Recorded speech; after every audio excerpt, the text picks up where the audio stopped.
on board with us for this tasting.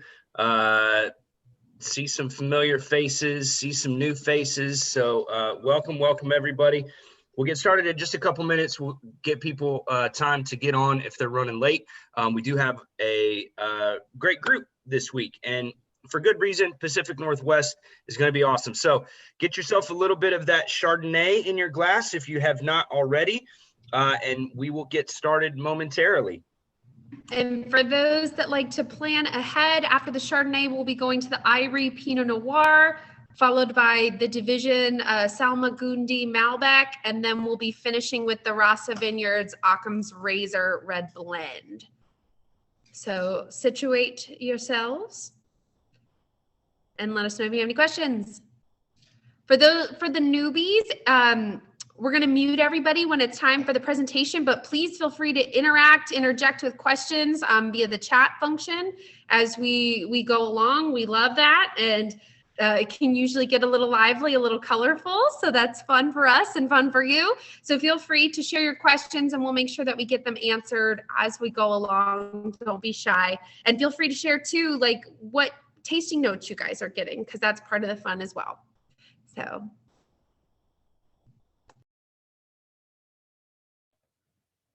Agreed. And then, Aaliyah does a great job of commentating along as we go through the tasting as well. So just a couple more minutes, get your glasses ready, enjoy some of that Chardonnay before we get started. And we're going to dive into the Pacific Northwest. If they jump on late, they'll just miss the beginning of it. So welcome to another Wednesday wine tasting via Zoom. Thank you all for your support. Thank you for your interest in these amazing wines, in supporting families, and looking at wine a little bit differently than a lot of people do. And that's with open eyes and great expectations. We're going to get into the Pacific Northwest, which represents Washington and Oregon. We're going to taste 4 different regions between those 2 states. And these are some of my favorite wines on the market today outside of Europe. I love California. I always have. But Oregon and Washington are 2 places that if you haven't started exploring wines from there, you should start exploring wines from there. There are some amazing producers. I would honestly rather go to the Pacific Northwest for wine tasting than I would Napa Valley for wine tasting, but that's just me personally. And hopefully with these wines that we're about to taste, you'll see why that is. So this is our agenda.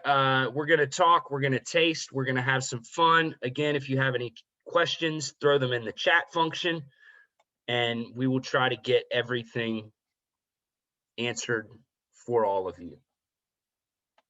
All right. Washington State.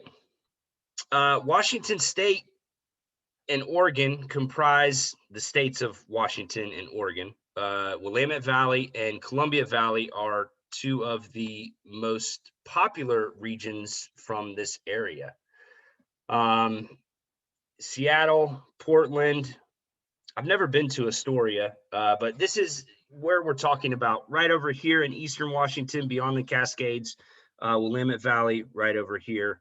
And then down into Southern Oregon as well. Oregon, 1.8 million cases of wine a year. Washington, 11.2 million cases of wine a year. So Washington's got the leg up on production. Well, Oregon, I should say, oh, sorry, can I? Nope, go ahead. This cool little infographic, this is a Wine Folly find, and it's actually from 2014. So the notes may be a little dated, but I think still hold true to one of the things we're going to talk about as we keep going. No spoilers, in terms of our favorite grapes and everything that we're working with. And I was personally surprised by just how much more wine Washington is producing, because I feel like we don't talk about that. And the map to the left has nothing to do with wine. It was just a Google map. So sorry.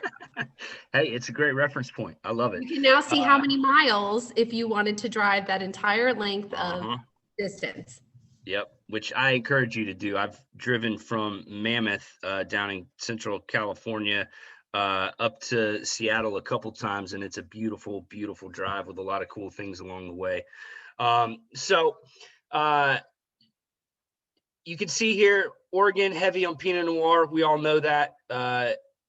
It's the only place in the world where Pinot Gris is the second most popular grape. That's a really cool fact. Pinot Gris planted all over the world, but Willamette Valley is the only place it ranks number 2 in plantings, acreage. Washington, no surprise, Cabernet Merlot dominant. They're at the same latitude as Bordeaux. So if you ran a line straight across from the Washington wine region in Eastern Washington all the way over to France, it would be the same latitude that Bordeaux sits in.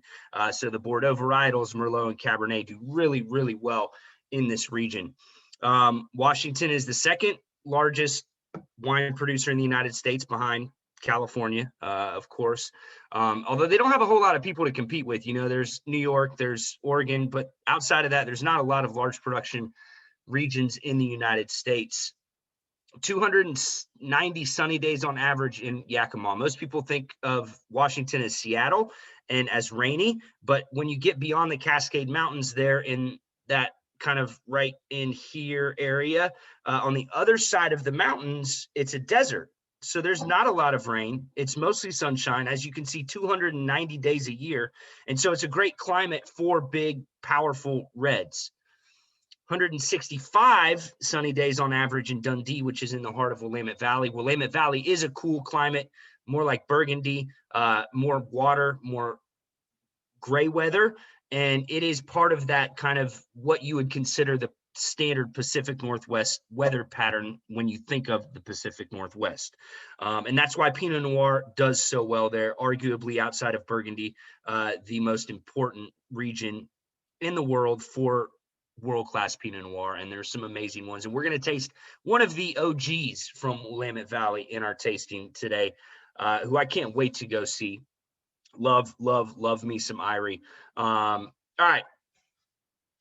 Wine number 1, Chardonnay from the Columbia Gorge. This is a really cool region because it sits partly in Washington and also partly in Oregon. If you ever get a chance to drive around, as we were kind of talking, there's a bridge that crosses over the Columbia Gorge right here that is just absolutely breathtaking.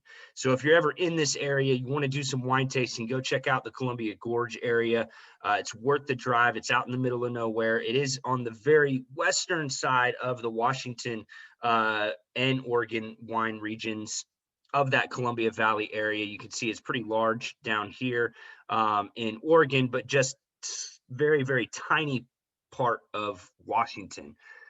Now, this area is also cool climate. So above the divide, when you get up to Horseheaven Hills, when you get into Walla Walla, when you're getting into Yakima Valley over here, that's where your warm climate is. Here's the mountain ranges, as you can see. So we're just on the eastern side of those mountain ranges, again, creating that desert-like atmosphere. But in the Columbia Valley, you're starting to get into a little bit more of the rainforest, lots of moisture, a little bit more gray, and a really cool climate region that's great for Chardonnay. They're doing a lot of Chardonnay in the Columbia Valley. They're also doing a lot of Pinot Gris in the Columbia Valley. Chenin Blanc, we get some of Division Wine Company's Chenin Blanc from the Columbia Valley. So a cool region for grapes sitting right in the middle of Washington and Oregon. So this Statera Vineyards is a really cool, tiny production, heartwarming story, honestly. They were started as a fundraiser on, I think it was Kickstarter. I might be wrong on which crowd fundraising platform they raised all their money on. Aaliyah, did you have the answer to that? I saw you kind of. I think you're right. Yeah. So that's how they got started. They raised the money for building a winery, and they focused exclusively on Chardonnay. They are starting to branch out of Chardonnay now, and some of their new releases coming down the line will be beyond Chardonnay. But up until this point, really only focusing on Chardonnay from this area of the world.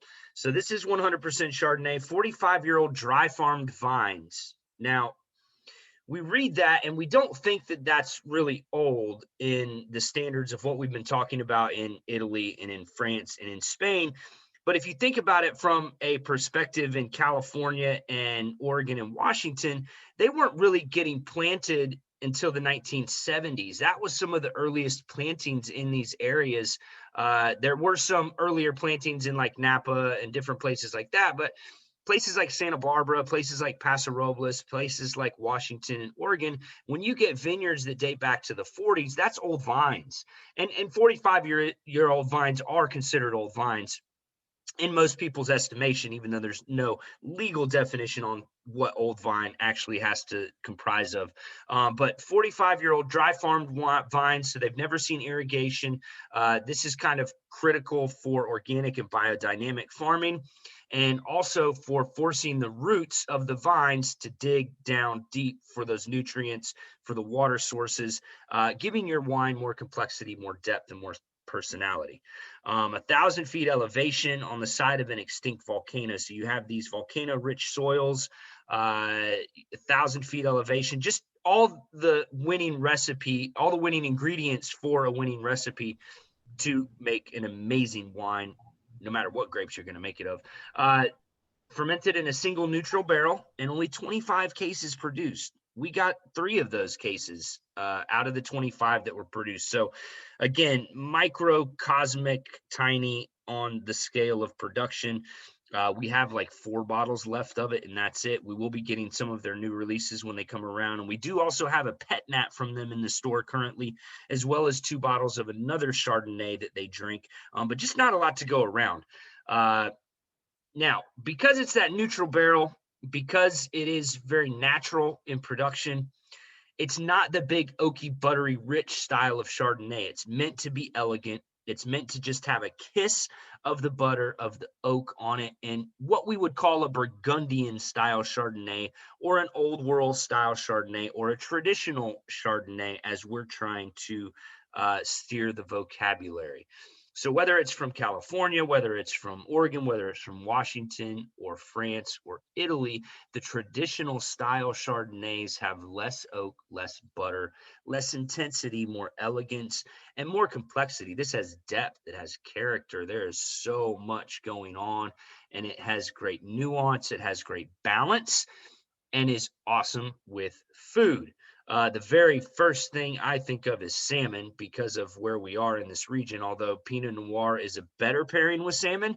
If you don't want to drink red with salmon, you could do this Chardonnay. And as Aaliyah put, the halibut and the cod, those meaty fishes, any shellfish, scallops I'm thinking of, lobster I'm thinking of, shrimp, lightly seasoned chicken or pork, yes. Creamy pasta, yes. All of those things. A meat and cheese board as well. This would go awesome with some different cheeses as well.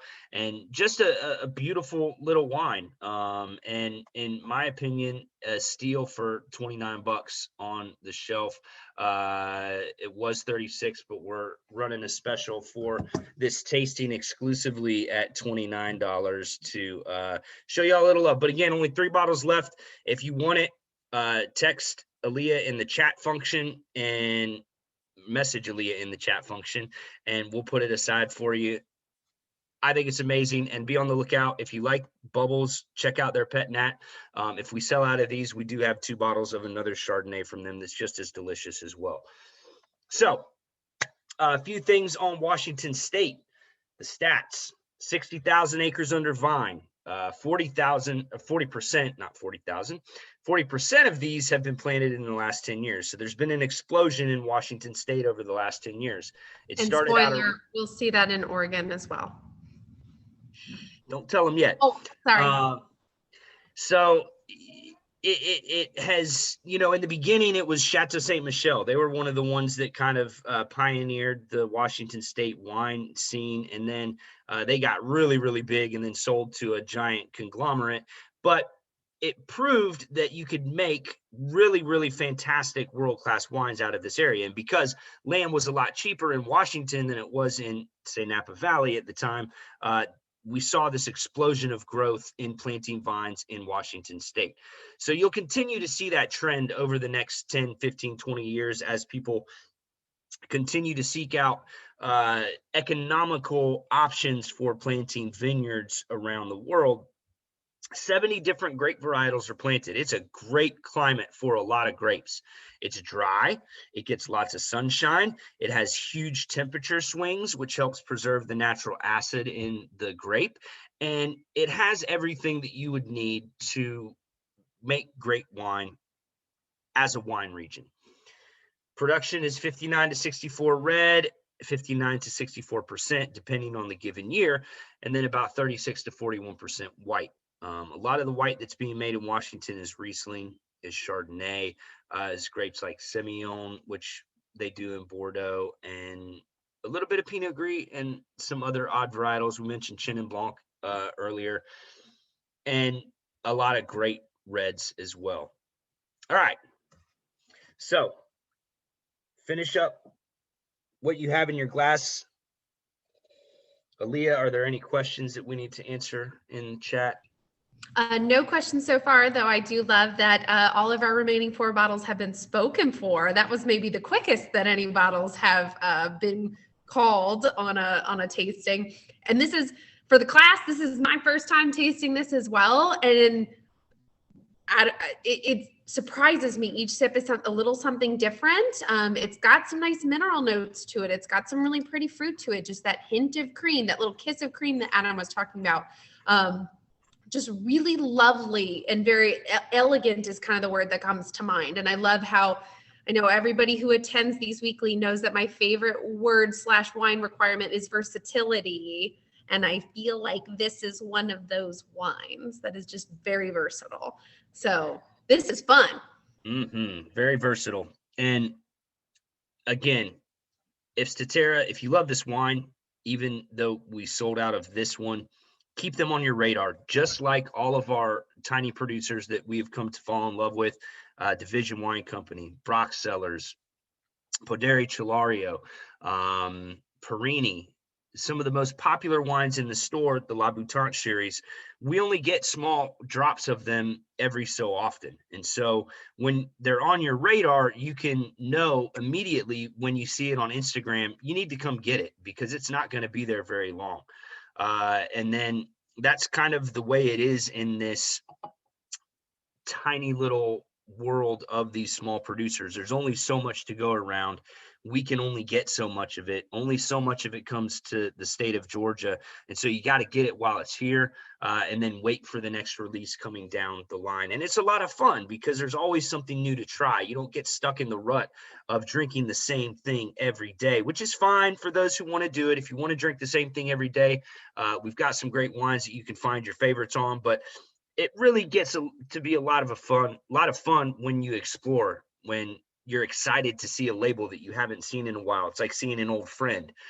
You don't take it for granted. You're like, oh, I haven't had that in so long. I am so glad that it's back. And we do that a lot in the shop. We get really excited when we see things come in. And I think Aaliyah gets the most excited when she comes in on Tuesdays. And I just hear her kind of yell all over the room as she spots bottles. I would argue exclaim over yell, but yes, Yep. I do get very excited, just like I did this week for our Montemolino Sangiovese that's finally back in stock. That is another call. Yep, absolutely. Explain. And it is. All right, so let's get into the OG Pinot from Irie Vineyards. And I'm actually going to call on a friend for this one to interject as he sees fit. Mr. Bobby Lobertino is on the call. And Bobby represents this wine at the distributor. He's a wine specialist. Lauren, if you haven't met Lauren, she is one of our team members in the store. And she is awesome. Bobby is her husband. So it's a great little wine family. And after I go through and talk a little bit about these guys, I'd love to have Bobby hop on and maybe tell some really cool stories about them that I don't know or haven't heard yet. So first off, this is the Irie Vineyards Willamette Valley Pinot Noir. Organically farmed, average 32 years of vine age, mostly estate fruit, plus some purchased. They were one of the original planters of Pinot Noir in the Willamette Valley. They are part of the reason that Willamette Valley is what it is today. And they have a Pinot that ages for years and years and years and years. The South Block Pinot that they do, it's a reserve Pinot Noir. They have current releases that they shoot out from the library from time to time. And I'm pretty sure the current release is somewhere in the 90s, and they guarantee every bottle. I've had a couple collectors jump on those. They're not cheap, but they're amazing, and they have absolutely raved about them. They're subtle, they're elegant, they're drinking amazing right now. So if you're interested in some really high-end old Oregon Pinot, we can talk about that. Mostly estate fruit on this. This is the entry-level Pinot Noir for them. Fermented on native yeast always.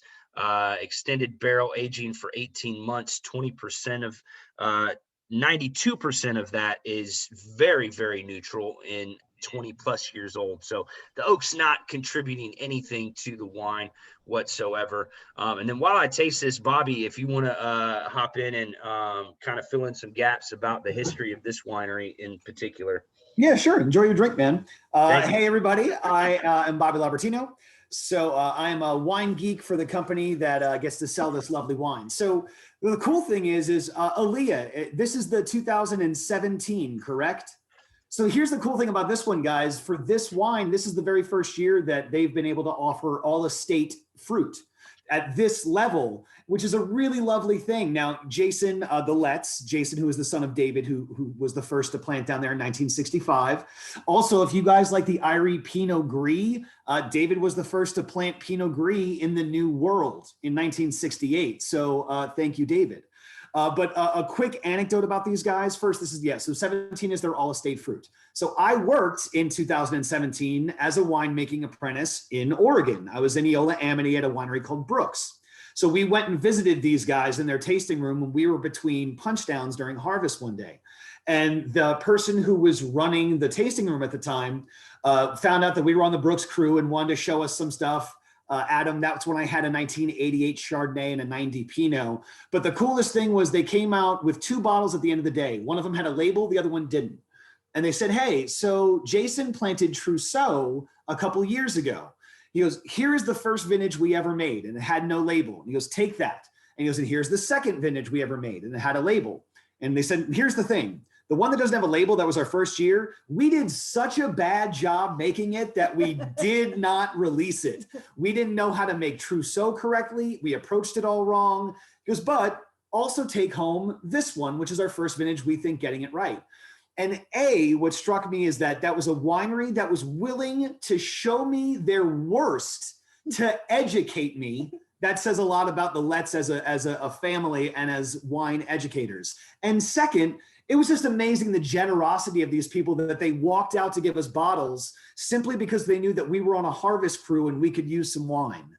They're an incredible family-run organization. They farm the way that we want them to. Adam knows I'm a huge soil geek, and regenerative agriculture is really important to me. They live that spirit. And if you ever get the chance to go out to Willamette, I promise you, you will find few people that have a more passionate and articulate education of wine as you'll get from Jason Lett. That's it for me, man. Enjoy the wine, and thanks for letting me come on for a second, man. Thanks, Bobby. He's so great. He is. He's awesome, and he thinks you're great. Follow him on Instagram. Bobby thinks you're great, and he really is awesome. And so is his wife. We're lucky to have both of them in our lives. And this is an elegant style of Pinot. So this is not a Meiomi style of Pinot. It doesn't have Mega Purple in it. It's not picked late. It doesn't have Zinfandel and Syrah blended into it. This is Pinot in the traditional style. It is really, really complex, ethereal. You get so many different characteristics in there. You get that sour cherry, you get that earth, you get a little bit of green. It is a little young, to be honest. It will be at, not that it's not great now, but if you decanted it for another half hour, and if you wait another 5 years in your cellar, then it will be even better. But it's also delicious right now. This with a little bit of salmon, mushroom, root vegetables. I love that. The goat cheese, pork roast. This is a food wine. It needs food. It's very complex, and the food will bring out the complexities of the wine and vice versa, as we see. 45 bucks on the shelf. It is delicious. Again, if you're ever interested in getting a really, really old bottle to see what that tastes like, there is a tiny bit available from time to time. And just a little bit about Oregon as you're enjoying this amazing Pinot. If you do have a full bottle, I encourage you to go back to it in an hour or two, and then even the next day, and it will be drinking amazing. Just leave it on your counter, put a cork in it, and tomorrow it will be singing. The stats. Oregon's not that big. 37,000 acres under vine. That's not a ton when it comes to wine regions. Most of it's located in Willamette Valley, 68%, but then there are some beautiful wines coming out of the Southern Oregon wine region. We've got some in the store. 80 grape varietals planted. Pinot Noir is definitely the most dominant of all of those varietals when it comes to Oregon. As we saw, Pinot Gris coming in number 2. Production, 70% red, 30% white. And only 1% of the fine wine produced in the United States comes from Oregon. So again, not a huge wine growing region, but a really, really awesome wine growing region. And we've got some amazing producers in the store from Willamette Valley. In my mind, some of the top bottles that are coming out today, led by Irie. So wine number 3. This is a urban winery in Portland, Division Wine Company. If you've been around Fermented long enough, you will know this name, Division Wine Company. We had the owner, Kate Norris, on a Zoom call last year. We almost always have something from them in the store, and they're kind of blowing up. They're becoming the Brock Cellars of Oregon, I think. Brock's another urban winery, another natural winery located in Berkeley, and they're blowing up to the point that we're having a lot of trouble getting a hold of much of their wines these days. Division Wine Company is on the same trajectory. Owner is amazing. Wines are amazing. She studied in the Loire Valley, so they're very traditional, very natural wines. And this is a beautiful wine that is very, very small production, and we don't know exactly what's in it. So we only got a case of this year. That's all we could get our hands on. I tried to get more. They wouldn't give it to us. Not enough was in the state. I think, again, we're down to 1 bottle of this one. So if you love it, you better hop on that one quick. We do have some other stuff from Division floating around the store. And I promise you that we don't do these on Zoom tastings to get rid of bottles. We do these because we want to show you how amazing some of these wines are and how small of a production level they're coming out. Now there's some wines that she makes that we can keep in stock most of the year. Her special bottlings only come around every so often and in very, very tiny quantities. We also got a carbonic Cab Franc from her that was amazing. I think we've got 1 bottle of the Gamay Pet Nat left. And then a little bit, I think we might be out of the Chenin right now. A little bit of their Chardonnay. Their Baton Red Blend and their Yep. Division Une Pinot Noir additionally. Awesome. And the Yes. rosé. And the Oh, rosé. and the rosé. Good call. Also from Columbia Valley Gorge, or Columbia Gorge up in Columbia Valley, Washington. Grape source from multiple organically farmed vineyards across Oregon, south and north. So we're getting a little bit of that Southern Oregon fruit in here, as well as the Willamette Valley fruit. The only thing that we know about it is that it has Malbec in it. Other than that, we don't know any of the grapes. We reached out to the producer. We reached out to the distributor. It's kind of a secret. They don't want to disclose it. And it changes every year. It's a field blend. So whatever's available in that little vineyard plot that they're farming is what's going to go into this blend. No additives, minimal amount of sulfites at bottling, and that's it. And this is my very first time tasting this wine. So I'm going to savor it a little bit and think about it a little bit. Aaliyah, anything you want to add on this one? Well, first of all, it's my own first time tasting this too. And for those out there that are a little weary about the fact, okay, well, if we're trying to pursue transparent brands, why are they not telling us?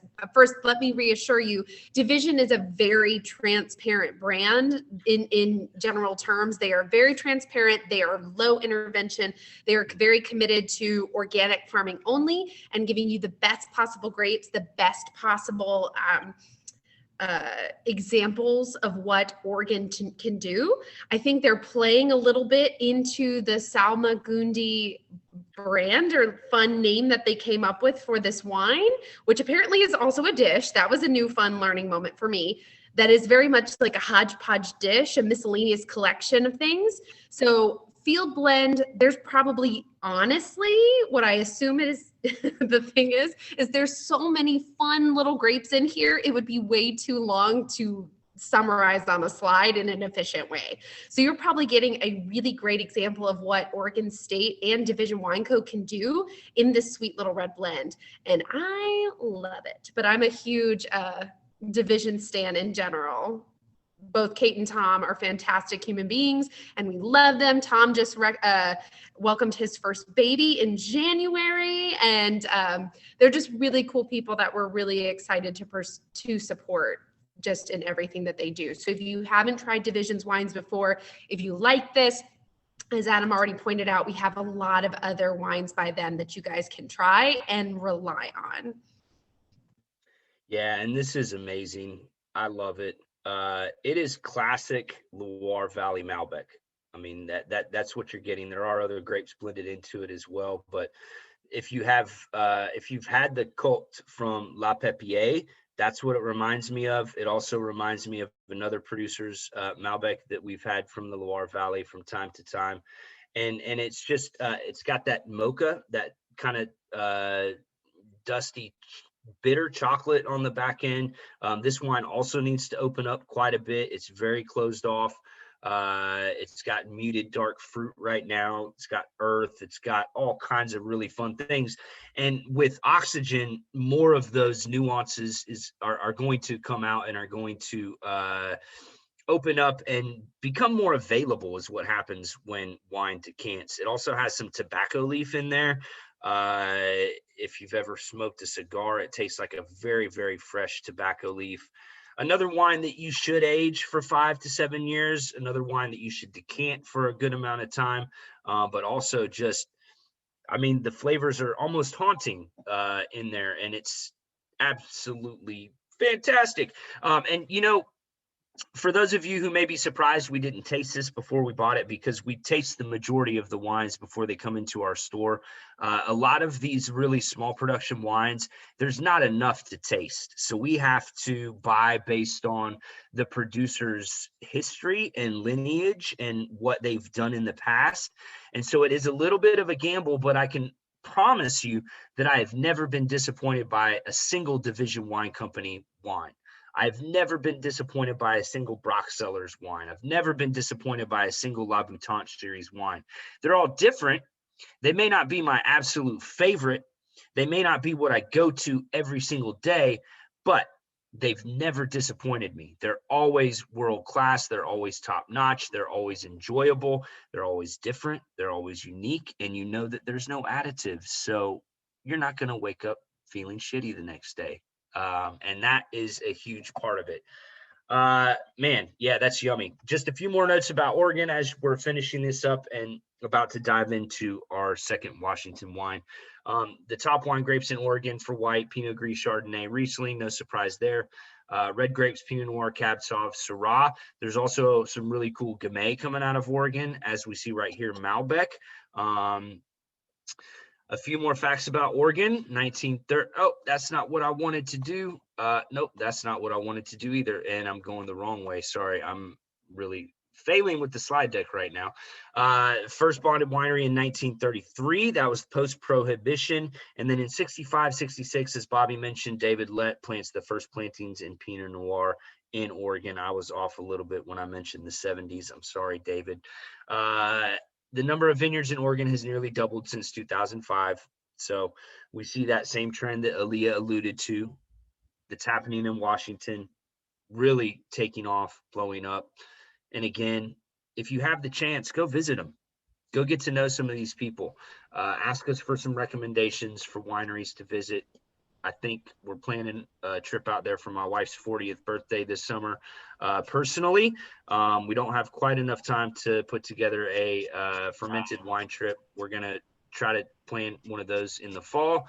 But as I mentioned before, I would go to Oregon almost every day of the week before I would go to California to visit. And that's nothing against California. California is amazing. I love Santa Barbara. I love Napa. I love Sonoma. There's so much history. There's so many beautiful properties. But Oregon is special. Oregon is a little bit more rugged. Oregon is a little bit more relaxed, I think is a great way to put it. And it's an amazing place. So if you get the chance, check it out. And we're going to dive. Oh, sorry. Yes. Can I add one thing? Yeah, absolutely. Make sure that people noted it at the bottom. Even though there's so many new wineries coming out of Oregon as well as Washington State, which we talked about earlier, about 70 to 75% of those wineries are producing less than 5 cases a year, which, Stephen, as you were pointing out, that's not a lot. It's actually not a lot at all. And so these are very small family-owned producers that are doing it out of love and not necessarily out of making a buck, because winemaking does not make you a lot of money. And the other thing that I don't know if we missed, just because there were customers, Pinot Gris specifically, which again is another thanks to David Lett.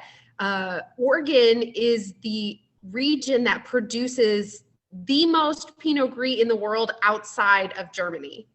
So a really cool thing I'd never thought about. Well, I don't know why most people wouldn't think about it, but Oregon loves Pinot Gris, and they're really making a big showing of it. And if you're interested in trying a Pinot Gris, we do have Teutonic Wine Company here, and hopefully we'll get Irie's Pinot Gris back in sometime, Bobby.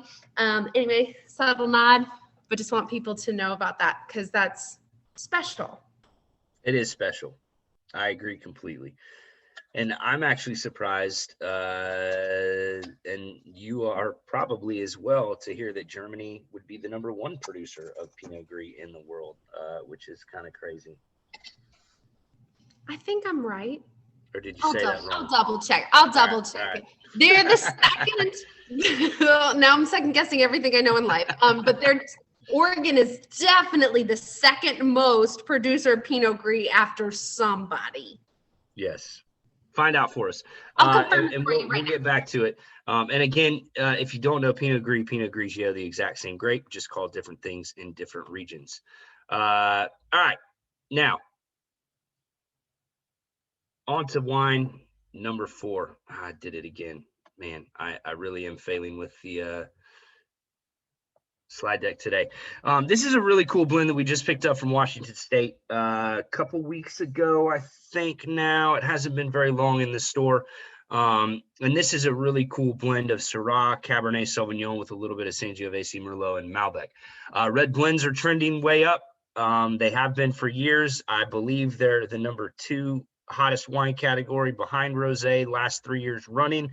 And there's so many really cool red blends out there on the market right now, and some really awesome ones coming from Washington State. Again, parallel to Bordeaux latitude wise, and they're doing some awesome, powerful reds. Again, they get lots of sunshine. They don't get a lot of rain. Perfect conditions for those big, powerful reds. This is sustainably farmed from different parcels across the state. 6-day maceration, which that's where the skins sit in the juice, in contact with the juice to get the flavor and the color from the skins of the wines, prior to a native yeast fermentation. Again, very, very important. We love native yeast fermentations. We believe in native yeast fermentations, and it just adds more complexity and depth to the wine. It's the way that God intended wine to be made, because he gave the grapes everything that they needed to become wine without any human intervention. And so it's a big part of why we started Fermented. It's a big part of why we called the store Fermented, is because we believe in natural fermentation. That's not to say that we only drink wines that are natural fermentation, but the majority of the wines that we stock in the room are made from native yeast fermentation.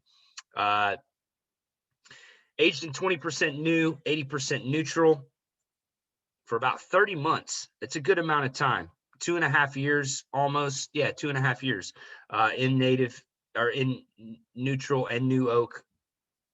20% is not a huge percentage of new, but it is just enough to impart some of that oak characteristic to the wine and frame the wine really well, soften up some of those rough edges, which is what they use new oak for.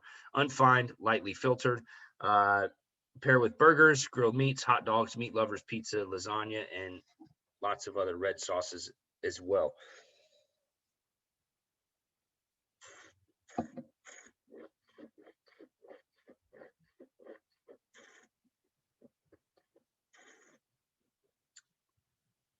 So this is a fuller style, a little bit bigger than the division, a little bit more of that dark fruit and a little bit more fruit up front.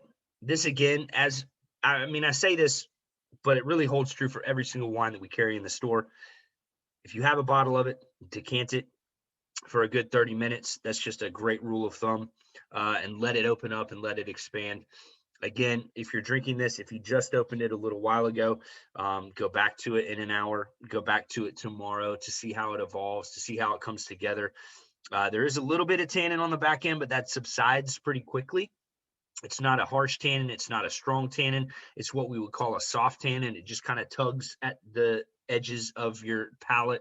And you get a little bit of that vanilla that you're seeing from the oak, a little bit of the cedar from the oak, and then just that beautiful fruit flavor of the Syrah and the Cabernet, the blackberry, the blueberry, the raspberry, and a little bit of mint in the back end of that as well. Great acidity, great balance.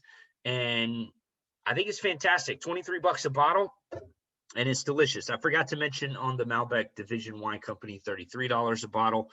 And this is kind of the style of wine that Washington State is becoming known for. Generous fruit, but well balanced. It not always, but a lot of the times I find personally that the Washington State cabs, Syrahs, and blends tend to have a little bit higher acidity than some of the ones that are coming out of California. And that is due to that huge diurnal shift. And that's the difference in temperature from daytime to nighttime. Because it is a desert, it'll go from 110 during the day to 55 at night. It just cools off really, really drastically. And you don't see those swings in Napa. You might get up to 90, 95 on a hot day in Napa, and it might drop down to 60s, 70s. So not quite as much of a shift in temperature from day to night, which is why I generally find the Washington State big reds to have a little bit higher acidity than the California counterparts. And again, that's a generalization. It's not always the case, but I think Washington State is making some really outstanding wines, and Oregon as well, as I've been touting this entire call. And again, This is not to so say cool. so cool. Sorry to interject. Like this No, is you're so good. like Alex, who's sitting to my left, who you guys can't see, but he's here. He described it roasted jalapeno. Like I can't get past it with all that beautiful red fruit. Like so neat. This Yep. is so neat. So clearly Aaliyah's first time tasting this as well, because this is the yelling that Adam talks about. It applies to tasting for the first time too. Yes. Really excited. The excitement. And we love it. We love the excitement. And that's what it's all about. And I definitely pick up on that jalapeno. Good call, Alex. Alex is our newest teammate. He just started with us today. He's going through the training process. He's awesome. So come get to know him. If you haven't met Lauren and Aaliyah yet, shame on you for not coming in the store enough, because they're awesome. And we've got a great team, and we're super, super blessed. So a little bit more about Washington as we're finishing up this wine and we get into our favorites. Be thinking about what your favorite was, because we are going to ask that at the very end for those of you who may be on the call for the first time. Top wine grapes in Washington: white, Chardonnay, Riesling, Sauvignon Blanc. The only one that surprises me there is actually Sauvignon Blanc, because I haven't seen a whole lot of Sauvignon Blanc come out of Washington in my. The Riesling is kind of known, or Washington is known for some of their great Rieslings. They do an amazing job of Riesling there. And then Chardonnay fits with the Cabernet Sauvignon theme coming up from California, but also the climate lends for it as well. Cabernet Sauvignon, Merlot, Syrah, and then some Malbec, some Cab Franc, some other Bordeaux varietals. And again, just some really great big reds. You're not seeing a lot of Pinots from Washington. There's too much sunshine.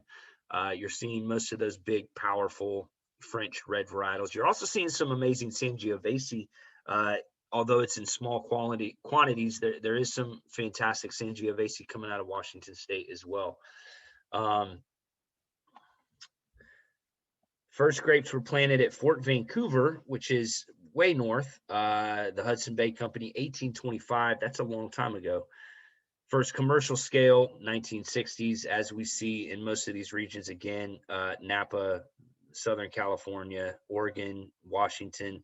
70s is old vines for these countries. But when you look at their counterparts in Europe, 70s are newer vines when you're talking about vine age in those countries.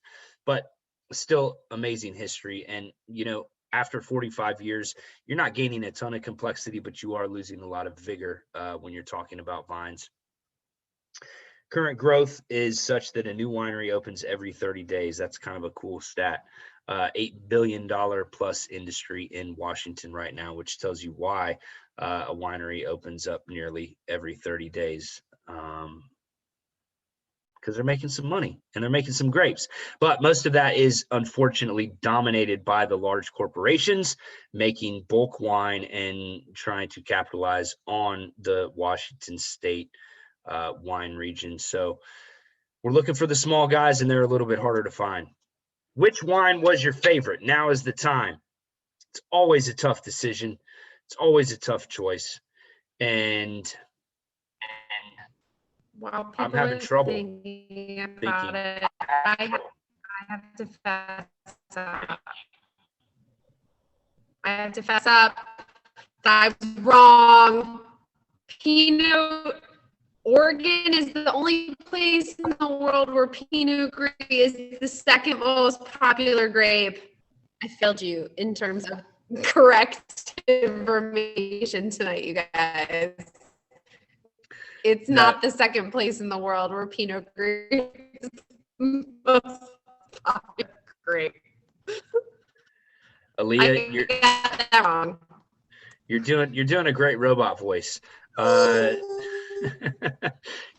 fessing up. I'm fessing up here on video. So okay, so now I'm gonna count numbers because that's paper. Well, lucky for you, your computer is frozen, and we only heard about half of that. But I'll explain for those of you who didn't understand the robot. She was saying that Oregon is the only place where Pinot Gris is the second most planted grape varietal, which we saw in the original slide. So yes, all good. I make shit up all the time. If you've been around me long enough, not really, but you know, we do get some things wrong from time to time as well. I was just wrong. I just understood the data incorrectly.